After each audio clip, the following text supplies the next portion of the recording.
Vega Jewelers, exclusive luxury bridal jewelry exhibition 6th and 7th December, Hotel ITC Grand, Bay Beach Road, Vizag. అందరికీ నమస్కారం and welcome to Suman TV. మొన్ననే చూసాం ప్రముఖ నటి సమంత అలాగే ప్రముఖ దర్శకులు రాజ్ నిడుమూరు వివాహం చేసుకున్నారు. ఈషా యోగా సెంటర్లో భూత శుద్ధి వివాహం పద్ధతిలో వారు వివాహం చేసుకోవడం, వారి జీవితాలు ఒకటవ్వడం చాలామంది హర్షించారు, వారిని దీవించారు. ప్రస్తుతం మనం రాజ్ నిడుమూరు ఎవరు అని తెలుసుకునే ప్రయత్నం చేయబోతున్నాం. రాజ్ నిడుమూరు అందరికీ సుపరిచిత దర్శకులు, ఫిల్మ్ మేకర్గా చాలా గొప్ప పేరు సంపాదించుకున్నారు. వారికి పిన్నిగారైన పద్మశ్రీ అన్నమయ్య పదకోకిల డాక్టర్ శోభారాజు గారు మనతో ఉన్నారు. నమస్కారం శోభారాజు గారు. ఇది చాలా ఆశ్చర్యకరమైన విషయం, చాలామందికి బహుశా తెలీదు. రాజ్ నిడుమూరు మీకు యాక్చువల్లీ ఏమవుతారండి? నాకు గురువు లాంటి అక్కయ్య రమాదేవి, ఆమె కొడుకు వీడు బాబు రాజ్, అక్కయ్య కొడుకు అవుతాడు, నెవ్యూ. నాకు గుర్తు, నేను మొన్న శిల్పారెడ్డి గారితో మాట్లాడుతూ కూడా అన్నాను, ఒకసారి నేను ఇక్కడ అన్నమయ్యపూర్లో పాడినప్పుడు రాజ్ డీకే వారిద్దరూ వచ్చారు, ఒక ప్రత్యేక కార్యక్రమానికి కూడా హాజరయ్యారు. నీకు ధైర్య అవార్డు ఇచ్చినప్పుడు వచ్చారు. అవును, ఆ రోజు సింధు కూడా వచ్చింది. అవును. రాజ్ సమంతల వివాహానికి మీరు వెళ్ళారు, దగ్గర బంధువులు మాత్రమే హాజరైన వివాహం. మీ మాటల్లో చెప్పండి, ఎలా జరిగింది? భూతశుద్ధి వివాహ పద్ధతి అంటే చాలామందికి తెలియదు. ఈషాయోగ సెంటర్లో జరిగిన ఈ వివాహం మీకేమనిపించిందమ్మా?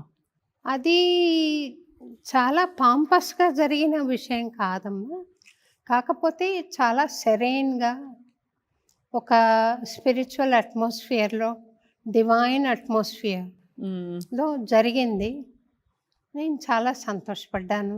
చాలా చక్కగా అర్థవంతంగా జరిగింది. ఏమి మంచి అట్మాస్ఫియర్లో, ఆశ్రమంలో, ఒక స్వామి గైడెన్స్లో జరిగింది. వీరిద్దరి వివాహం గురించి విన్నప్పుడు మీరు ఆశ్చర్యపోయారా? మీకు ఆశ్చర్యం కలిగిందా వీరి వివాహం గురించి ముందు విన్నప్పుడు?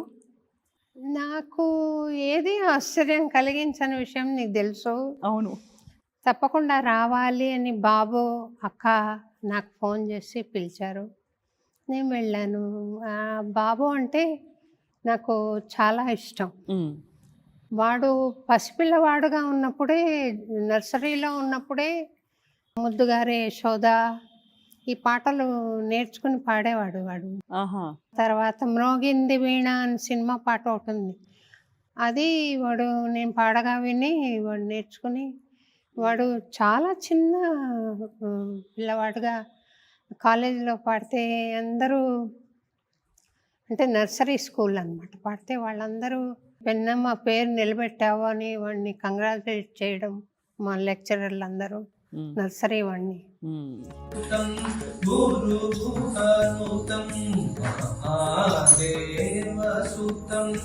నాకు చాలా సంతోషం కలిగించింది. ఇంకొక విషయం నాకు గుర్తొచ్చింది ఏంటంటే, నర్సరీలో వాడు ఉండగా నన్ను వాళ్ళు ఒక కంపోజ్ చేసి ఏదైనా స్కూల్ పిల్లలకి ఏర్పాటు చేయండి అని నన్ను పిలిచారు.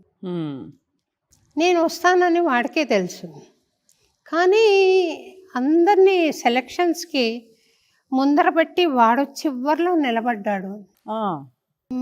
వాళ్ళ టీచర్లు నాకు చెప్పడం అన్నమాట, వాడు మా ఆంటీ వస్తుంది ఇప్పుడు అని పాంపస్గా బిహేవ్ చేయకుండా, బాయిస్టరస్గా బిహేవ్ చేయకుండా అందరి పిల్లల్ని ముందు పంపించి తాను చివరిలో నిలబడ్డాడు, is a gem of a boy అని వాళ్ళు అప్రిషియేట్ చేయడం కానీ, వాడు మంచి చక్కటి పాటలు పాడడం కానీ.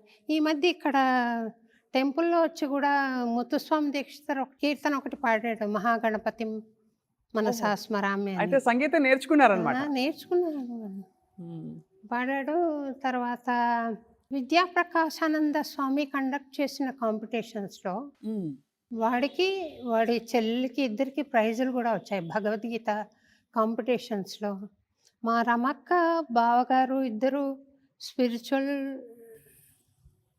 సాధనలో ఉండడం, తర్వాత వాడికి వాల్యూస్ నేర్పడం పాపకి కానీ, ముఖ్యంగా వీడు చాలా స్పిరిచువల్ బ్యాక్గ్రౌండ్ ఉన్నవాడు, తర్వాత ఆర్ట్ బ్యాక్గ్రౌండ్ ఉన్నవాడు.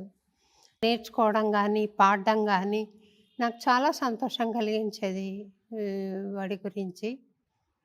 ఆ తర్వాత ఈ అమ్మాయి కూడా స్పిరిచువల్ ఇంట్రెస్ట్ ఉందని విన్నాను. సమంత. ఇక్కడికి 2 సార్లు వచ్చింది.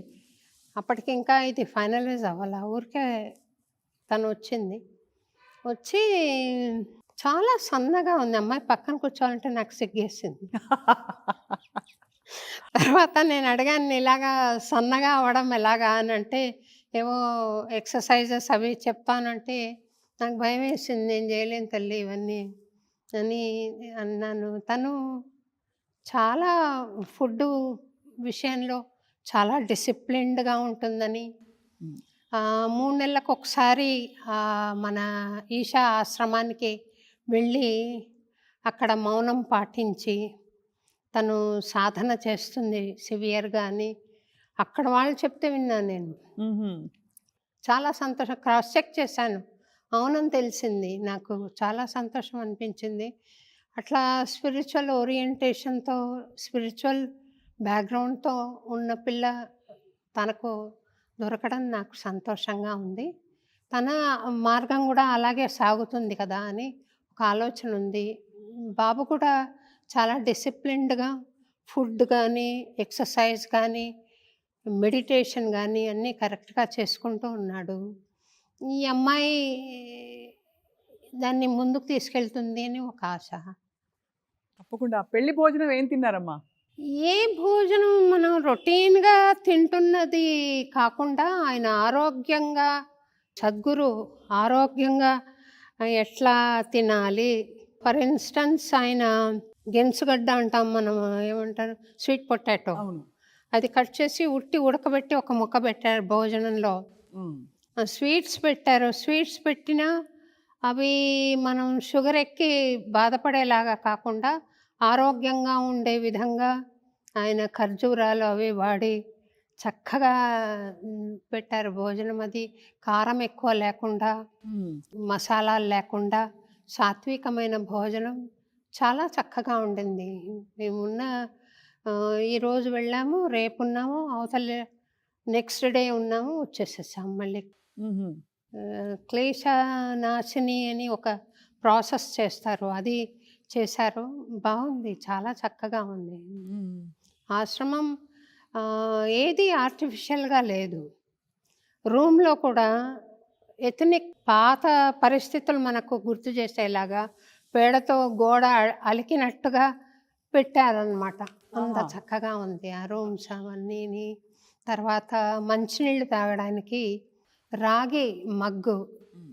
రాగి గ్లాసెస్ పెట్టారు రూమ్లో, బాగున్నాయి. తర్వాత మేము వచ్చేసేప్పుడు గిఫ్ట్లు పెట్టారు మాకు. ఆ గిఫ్ట్లలో కూడా పర్ఫ్యూమ్స్ ఎట్లా ఉన్నాయంటే, ఈ కెమికల్స్తో తయారైన పర్ఫ్యూమ్స్ కాకుండా ఫ్లోరల్ వీటితో తయారు చేసిన పర్ఫ్యూమ్స్ పెట్టారు. చాలా బాగుంది తల్లి, చాలా చక్కగా. పెళ్లి కూతురి డ్రెస్ లో ఎర్ర చీర కట్టుకుని సమంత ఎలా కనిపించారు? చాలా మాకు ఫోటోలో అయితే చాలా బాగా ముద్దుగా కనిపించారు. అనిపించింది, చాలా చక్కగా అనిపించింది.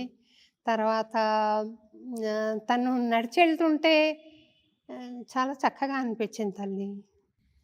ఆ డ్రెస్ కట్టుకుని చాలా బాగుంది మనిషి. మొత్తానికి అక్కగారింటికి వచ్చినా మీ ఇంటికి కోడలు వచ్చినట్టే.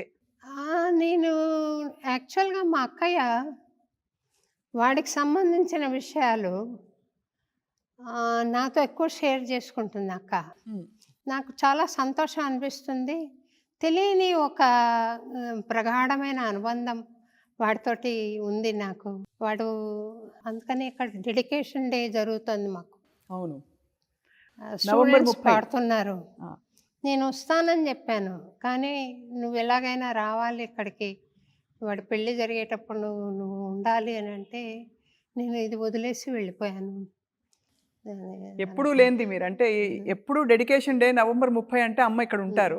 ఈసారి మాత్రం పెళ్లి కోసం అక్కడికి వెళ్ళారు. శుభకార్యం జరిగింది శుభంగా.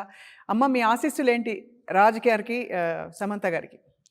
వాళ్ళిద్దరూ ఆరోగ్యంగా, అమ్మాయి ఒక హెల్త్ గురించి ఛానల్ కూడా ఏదో రన్ చేస్తుంది, యోగా చేస్తుంది, మెడిటేషన్ చేస్తుంది. 3 గంటలు ఉండిపోతుందిట ఒక్కోసారి మెడిటేషన్ అలా కూర్చుని. నాకే ఆశ్చర్యం కలుగుతుంది. నేను చాలా గంటలు కూర్చునేదాన్ని మెడిటేషన్లో. కపిల్ తీర్థంలో ఆళ్వార్ టెంపుల్ అప్పుడు అక్కడ చాలా గంటలు కూర్చునేదాన్ని. ఆ అమ్మాయి ఇప్పుడంత టైం దొరకదు. ఈ అన్నమయ్యపురం బాధ్యతలు నెత్తినేసుకున్న తర్వాత అదే పూజగా భావిస్తున్నాను నేను. మెడిటేషన్ తక్కువైంది. ఇది యాక్టివిటీ, ఈ సేవ ఎక్కువైంది. కానీ ఆ అమ్మాయి అంత బిజీ ఆర్టిస్ట్గా ఉండి ఫిలిమ్స్లో as a producer, as an actress అంత బిజీగా ఉండి కూడా ఇన్ని గంటలు చేస్తుంది అని అంటే చాలా సంతోషం అనిపించింది నాకు. వాళ్ళిద్దరూ చక్కగా ఇలాగే ఆరోగ్యాన్ని మెయింటైన్ చేసుకుంటూ ఆధ్యాత్మికంగా ముందుకు వెళ్ళి ఇంకా మంచి మంచి సినిమాలు వాడు తీయాలని. ఫ్యామిలీ మ్యాన్ మీ అందరికీ తెలిసిందే ఎంత పాపులర్ అయిందో సిరీస్. అవును. వాడు best of the world directors 5 మందిలో ఒకడుగా పేరు తెచ్చుకున్నాడు. కాబట్టి ఆ పేరును ఇంకా ముందుకు తీసుకెళ్లేలాగా వానికి మంచి మంచి గుర్తింపు రావాలి, వాని వర్క్ తగినంత గుర్తింపు రావాలి, ఆ అమ్మాయికి కూడా గుర్తింపు రావాలి. ఇద్దరు అన్యోన్యంగా ఉంటూ చిలకా గోరెంకల్లాగా కలకాలం కలిసి పని చేసుకుంటూ మంచి క్రియేటివ్ వర్క్స్ మనకు అందించాలని నేను ఆశిస్తున్నాను, ఆశీర్వదిస్తున్నాను. ధన్యవాదాలు. చాలా సంతోషం అమ్మా, మీ నోట వినడం. ఈ ఆశీస్సులు వాళ్ళకి బెస్ట్ వెడ్డింగ్ గిఫ్ట్ అవుతుంది. Thank you. నమో నారాయణ అమ్మా. నమో నారాయణ.